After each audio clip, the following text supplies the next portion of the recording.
we're talking about Grandpa Johnson and how he was losing his memory.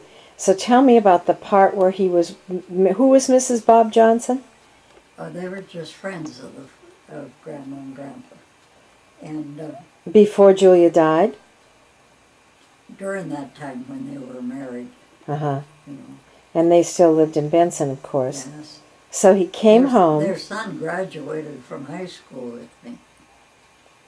Really? Yeah. Yeah. But anyway, then he thought these women were locked up down by the river. And so it was on a Sunday, and real nice fall day. I said, well, Johnny, let's take a walk out there and see what it is. And so we started out, and we got it across the street by Hussett's place there. Yeah. And they used to have kind of a garden, you know, that had grown up, weeds and stuff. Uh-huh. And he said, he stopped and he said, I'm wrong, aren't I? He said. And I said, well, could be, you know. Mm-hmm. But,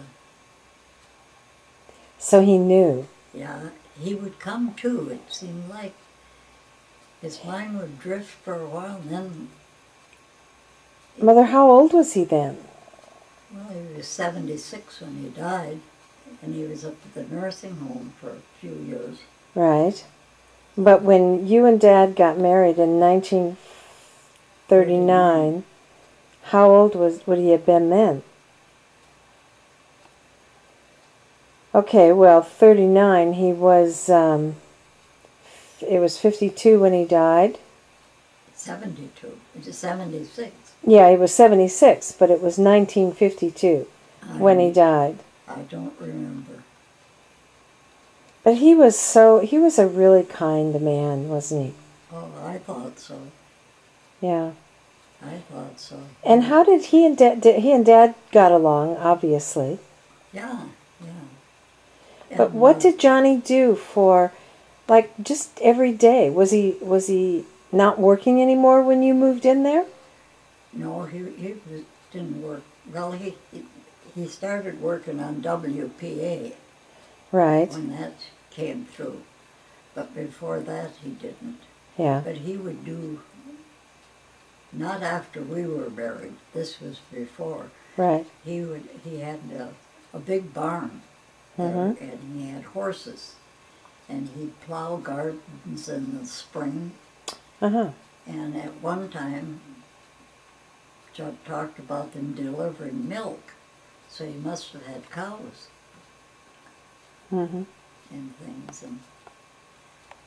But the only job I know that he had after we were married was when he went to work at that WPA. What did they do? I know they built that beautiful fence out in front of the golf course. They'd work on roads if they needed it. Mm-hmm. Or just... Different projects. Yeah, different projects too. Did he ever talk about, or did Dad ever talk about Julia as a young woman or as a mother? Or did they ever talk about her? Very little, very little. Judd did not remember. Well, he remembers like her funeral, you know, and certain things like that, but not just about life. Yeah. I know. But he remembered Grandma Sunday because she lived on. Well, she died shortly after Julia. Okay. They both died shortly, you know. Right. Close together. But, so when Barbara was born and came to live in the house on Stone Avenue, Grandpa Johnson must have really enjoyed that. oh, yes. Oh, definitely. Yeah. And you know, Bonnie and Beverly used to come in, and then in the evening they used to like to take her for a ride in the buggy. Yes. And she'd go to sleep. Well, when school started, they couldn't do that anymore. And so I thought, well, I've got to teach her to go to sleep by herself in her crib. So one night I got her all ready and put her in the crib. And she started to cry a little, and pretty soon in come Johnny. What's the matter with the baby? And I explained that she just had to learn to sleep, go to sleep in her crib. He went in his part, took his kitchen chair, went out in the yard to the furthest tree on the lot, leaned the chair up against it, and sat with his back towards the house. He never said, that I shouldn't do it or anything, but it was his way of letting me know he was not too happy with what I was doing. That's a great story, yeah. And it took about 2 nights, and after that, she just was used to it. That was the way it was done. You know that crib that I had as a baby, did Barbara have that too? Oh yes, that's when we got it. Because Louie and Mildred were finished with it and they gave it to you. Yeah. That was a cute little crib. Yeah. I was just thinking of that the other day.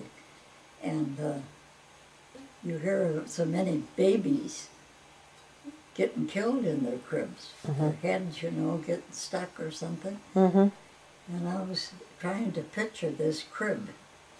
And I think all those slots, I think, were too small for you to get your head in. Oh, I don't know. They probably weren't. I've looked at it and looked at it critically, but that's an unusual thing to happen. Yeah. Yeah, but where a lot of people leave their little baby, in the crib because that's safe. True, but now we have babies in their own room, sometimes down the hall. When you had babies were closer by. People saw them. I mean, really, they weren't left alone so much. And if a baby got its head caught, you would know right away, I don't know. As you do housework and things, you can't keep your eye on the baby all the time. No.